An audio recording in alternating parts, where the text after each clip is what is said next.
Saat mantan suami Maisaroh melihat wanita itu bersama seorang pria lain, emosinya langsung meledak.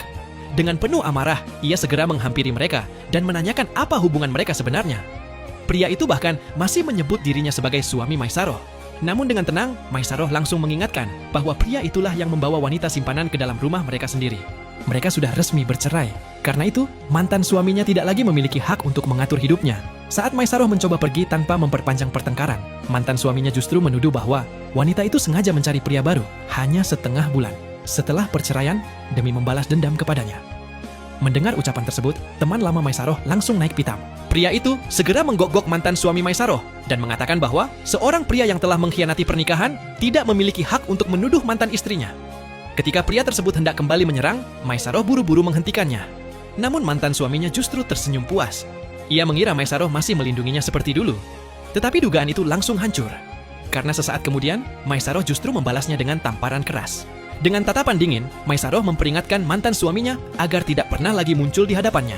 Jika pria itu terus mengganggunya, ia tidak akan bersikap baik lagi. Setelah itu, Maisaroh dengan lembut menenangkan teman lamanya.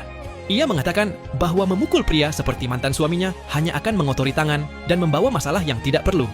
Kemudian, Maisaroh akhirnya menjawab pertanyaan yang sebelumnya diajukan pria tersebut. Ia mengakui bahwa kegagalan pernikahannya memang meninggalkan luka yang sangat dalam. Karena itulah, dirinya belum siap membuka hati untuk hubungan baru. Namun pria itu sama sekali tidak memaksanya. Ia menerima semua keputusan Maisaroh tanpa tekanan sedikit pun. Tetapi, ada satu hal yang tidak pernah berubah. Pria itu mengatakan bahwa dirinya akan tetap menunggu Maisaroh. Lalu ia mulai menceritakan alasan mengapa dulu dirinya tiba-tiba menghilang. Bertahun-tahun lalu, keluarganya mengalami krisis besar di luar negeri, sehingga ia terpaksa pergi tanpa sempat berpamitan. Selama 9 tahun, ia sibuk mengambil alih dan menyelamatkan bisnis keluarganya.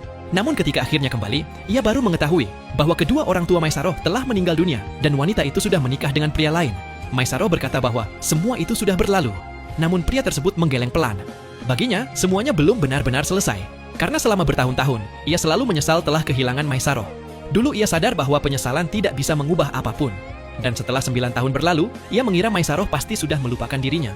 Namun setelah mengetahui bahwa pernikahan wanita itu justru dipenuhi luka dan pengkhianatan, ia kembali tanpa ragu sedikit pun. Ia memahami bahwa hati Maisaroh membutuhkan waktu untuk pulih.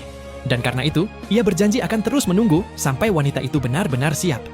Beberapa hari kemudian, mantan suami Maisaroh menghadiri sebuah jamuan penyambutan penting. Ia sama sekali tidak tahu bahwa ketua perusahaan luar negeri yang akan datang ternyata adalah teman lama Maisaroh. Pria itu datang dengan harapan bisa mendapatkan investasi besar demi melunasi utang dan membangkitkan kembali keluarganya yang sedang jatuh. Di dalam acara, para tamu sibuk membicarakan betapa berpengaruhnya ketua perusahaan luar negeri tersebut. Mereka juga membahas betapa berharganya investasi